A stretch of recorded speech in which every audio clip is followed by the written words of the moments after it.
So our penultimate speaker for today is Edward Hieatt, CEO of Pivotal Labs. Edward, please join us. Thanks. Hello. Good afternoon. My name's Edward Hieatt. As you said, I'm from Pivotal. I run the Pivotal Labs business inside Pivotal. Anybody heard of us here? Wow, okay, some people. So what I want to talk about today is the conversation I've heard a lot on this stage happening in many respects this afternoon, this morning, and then out on the floor, and generally around all the pubs that I've visited last night, which is around the state of the enterprise software development practice today, right? It's kind of a scary time, I think, for enterprise software development, because there's a lot of innovation and disruption happening around the startup community, and those companies are kind of becoming more mainstream all the time, and they're really affecting traditional industries by being great software companies. And the question is, how will the enterprise react? I talk to a lot of clients who feel a little bit paralyzed and a little bit afraid and unsure of what to do next, how to jump to cloud, how to become more innovative, even how to build mobile apps as basic as that. So my message for you today is going to be basically around the fact that you can catch up, you can innovate, but what it takes is what we call rediscovering software development, finding your voice again as a software development company. Maybe you've outsourced development, maybe you have what you consider legacy IT or some kind of private cloud situation. How do you make the jump to really compete and out-innovate these young Turks who are causing so much fear in the enterprise? So that's what I'm going to talk about today. A bit of history first to set the scene, and this is how we see the software development landscape in enterprise over the last several decades. As CPU cycles have become cheaper, as storage has become cheaper and close to free these days, you've seen enterprise computing take this journey from way back when, with mainframe computers, the automation of financial systems and others, which essentially IBM won, through, in the 80s, 90s, the client-server generation, which essentially Microsoft won, which was really about reinventing the paperless office. Our CEO, Paul Maritz, was at the heart of that from the Windows days. Into this new, what we call Platform 3 world, where CPU cycles and storage are close to free, right? It's not clear who's going to win that yet, this cloud Platform 3 world. And the question is, how do enterprises adopt this cloud world, compete with people who've grown up with the cloud world, so-called cloud-native companies? Because it isn't just about new middleware, right? It's about a whole different way of building software, putting the customer first. Scale is a very different conversation, etc. And the challenge is that people who've grown up, as I say, cloud-native companies, they're not startups anymore, really. Right? No longer can you say that Square, Uber, etc. are startups. They're really becoming mainstream companies. And the enterprises that I talk to in the financial services, transportation, retail, housing, entertainment sectors, the old guard, so to speak, are feeling on their heels. Right? How do we respond to these companies? The key point here is that these are all software companies, right? I mean, Uber has reach into the real world. Square has reach into the real world. But they're essentially software companies who've grown up really in the last 5 years on the cloud. And the way they work and the way they think about building and deploying software is 180 degrees from the enterprise culture of the 90s and the early 2000s. So they're changing traditional industries. And we've all heard software's eating the world. I think this quote says it well, though. It's not just that it's time to sort of wake up to that as an enterprise and start competing and start innovating and kind of gently lead up to it. It's kind of a matter of survival. And it just depends on the industry how long you've got. If you're going to sit back and hope and bury your head in the sand and not embark on a new journey here, it's either next year or in 10 years that you're going to start feeling like you're at threat. I talk to companies all the time who are in this position. It's a matter of survival. So that the challenge is that the future's already here for the companies that I listed, but it's not distributed evenly. Most enterprises that I talk to, with many exceptions, but most that I talk to, are feeling like they're behind. They they feel the disruptive forces coming. They don't really know what to do. And there's a lot of essentially fear out there and paralysis. And the interesting thing is that you can, my message to you is you can actually out-innovate the innovators. You can actually make the jump into this new Platform 3 world. But not everyone knows how to do it. And I've got some advice for you today around that. The punchline is you've got to be bold, and you've got to go for it. And the other piece of good news is that the company I work for, Pivotal, was essentially founded to help you with this. Right? We have 3 parts to the business, and I'll talk about why these are important in the next few slides. But what it comes down to here is a technology transformation and a cultural transformation. And they're equally important and equally urgently needed in most enterprises that I deal with. Right?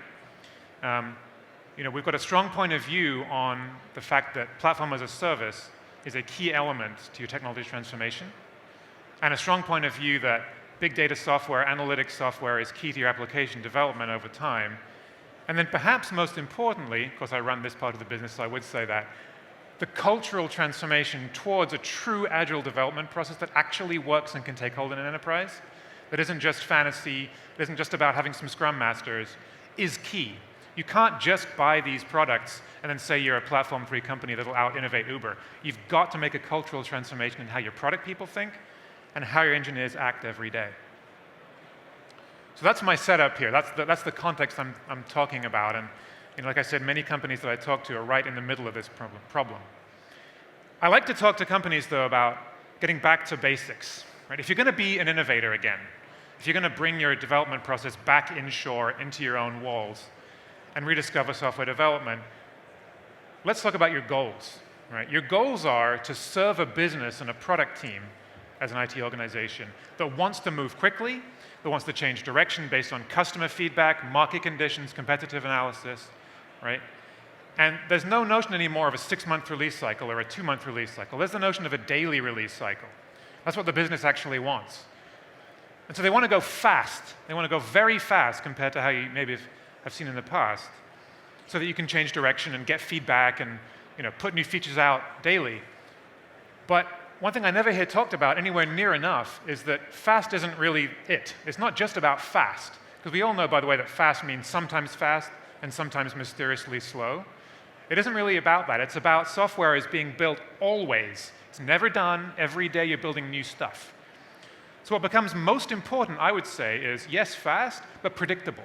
Consistent, high output, high productivity over time. That's what we're looking for, so that the business can add new features whenever and be confident that their software team can churn them out and get them in production, not have long QA and release cycles and bug fix issues.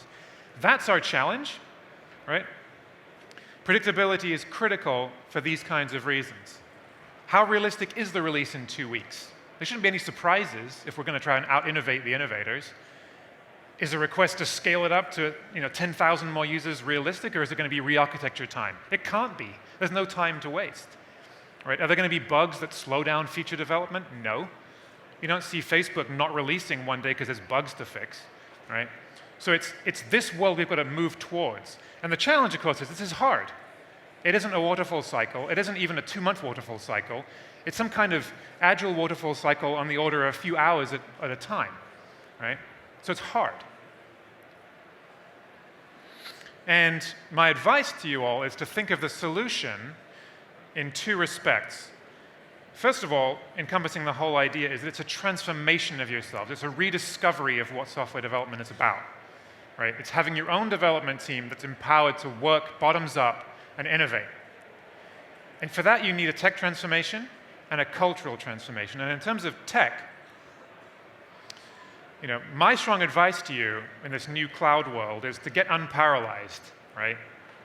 And to move towards a platform as a service solution. Now, a PaaS, as we call it, if you're unfamiliar with the term, is essentially an abstraction above your cloud infrastructure, right? If the cloud is the new hardware, this is the new OS, the new operating system. It abstracts above the cloud, right? And it lets developers be incredibly productive. It's focused around that. It's focused on developer productivity. So it helps you get back to this. Developers can release and deploy. Product people can innovate. Right? Without that, you're stuck. And the nice thing about it is that if you move to this, you're going to have the same advantage that these cloud native people have had for the last 5 years. Right? You're not going to be any more hamstrung by the fact that you have legacy IT and you've got to file a ticket to get a release out, et cetera. You're going to be on the same playing field, at least, as the innovators. And this is something that's been embraced by large organizations. Cisco has a quote here. Our Cloud Foundry solution has the added advantage that it's open source with a huge amount of backing from the likes of IBM and many others. So it's going to be around forever, going to be the best, is the best, I'd say, already in terms of the PaaS market. But also, it's independent of cloud. So if you're not sure whether you should be on the private or public cloud or on Google or Amazon or Microsoft or who will win that fight, right, you can be on this PaaS, write your code against the PaaS, enable the productivity that it brings, and be confident that you're not locked in terms of the cloud you're on. So you can move it from private to public or public to private or Amazon to Google over time and not rewrite all your applications. So it avoids vendor lock-in. The second transformation piece is, okay, great, so you've got this new, essentially, middleware that lets you scale up, scale down, and deploy quickly, have much shorter release cycles. So that's all very well, but you can't just give that to your development team and say, here you go, now be like Facebook, right? You could, but you wouldn't be getting the advantages of it, really.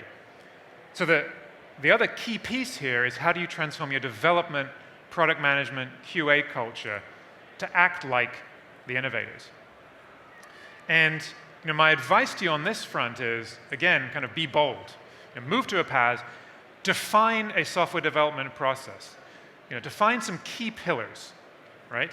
And my advice to you is what we've been doing for the last 15, 20 years at Pivotal Labs, which is go full out on the agile conversation. Right? Put in place pillars of process that you're just going to do. Pair programming, test-driven development, CI, co-located teams, et cetera. All the things that you may have tried a little bit of, but to avoid pissing everyone off, you sort of say, well, if you want to pair, you can pair, and if you want to test drive when it suits you, go ahead, and if you want to be in the same room, fine, but you can work at home if you want. Just go for it. Put those pillars in place, prescribe that, but then let go. It'll feel like letting go. Let your teams rediscover their own voice. Be software developers again. Write code. Produce good ideas. Fail fast. Release often. Make mistakes, perhaps, but get software out. Start building software again, right? And I'll get in a minute now to whether this is all realistic, but one company that's embraced this piece is Hieatt, which, if you don't know, is a large multi-billion-dollar US insurance provider based in Louisville, Kentucky, right? Hardly Facebook in terms of a Silicon Valley software development practice from history, but has made a bold move on these two vectors and now is very much embraced Agile. I'll get back to them in a second. So those are my two kind of pieces of advice. Transform technology quickly towards a PaaS. It doesn't lock you into a cloud or private or public cloud. And then transform your culture on the Agile development front. The point here is that you've got to be bold. There's not really time to waste. You can't chip away at this problem over the next 5 or 10 years. You might not be here anymore, right? You can't do it half-heartedly. I've had many experiences with companies that kind of go halfway, but they don't really go full out. It doesn't really help them as much as you'd hope. It doesn't help you half as much if you go halfway. You've got to go all the way. The advice, though, is not to say boil the ocean, not to say overnight get your 1,000 developers working on this PaaS and in this process. The advice is to break a piece of the business off. Right, a key piece of the business, a real part of the business, with money and timeline behind it and pressure on it, but then go full out on that. Right, have that lead the way, and then have the rest of your business follow suit over the next years. Right, so that's the advice. Break a piece of the business off, a product line, a line of business, and go full out. It will feel like a leap of faith. It will feel like you're losing some control, but you need to. You have to. It won't look like this anymore. It will look like this, right? Which probably looks scary to the line managers in the room. It won't look like this to release and deploy your software. You've got queues and release management strategies and teams all trying to get control of everything. It will look more like this. A developer is empowered to deploy. I mean, if you go to Facebook, they just let developers deploy, right? How is that possible? They've got a PaaS, discipline process, continuous integration, test-driven development. They've got all those things, right? So just to finish off here, and back to the company I mentioned earlier, Hieatt, all this probably sounds, it does to our customers when we first meet them, impossible, or at least so difficult but it's hard to imagine it actually happening for you. And like I said, many companies I work with are feeling a little paralyzed here. What do we do? There's fear out there, and as our CEO likes to say, we're in the process of selling hope, because it's not impossible. If you take the approach I mentioned where you carve a piece of the business off and go full out, you can do amazing things. And Humana is one of our examples of a customer recently. There's probably a dozen like this, but Humana is a recent example, which, like I said, is a multi-billion-dollar health insurance provider in the US, a traditional, fairly conservative business, hardly a software development company on the forefront of technology and process. Well, it didn't used to be anyway. They engaged us 18 months ago. They came to our offices in San Francisco and New York and worked in the way as I'm describing, on a PaaS, pair programming, all in one place, TDD, agile coaching, et cetera. They really embraced it for a line of their business. They made a mobile healthcare app, personal health management app, right? And then they sent their leadership to one of our offices for 6 months to New York. And that person got to know how to manage a team that's working in this way, how to set up Cloud Foundry, what the role of QA is, all of that. And then we helped them architect and build a physical innovation center, they call it Digital Experience Center, in Louisville, Kentucky, downtown, with retail space, with glass windows, so everyone could walk by and look inside and see people pairing and say, that's Humana? Oh my God, like they've really changed, right? So we helped them do all this, and now they're staffing up this center with our people and theirs, with the idea that we'll catalyze them more and then exit, and they'll be standing up their own practice.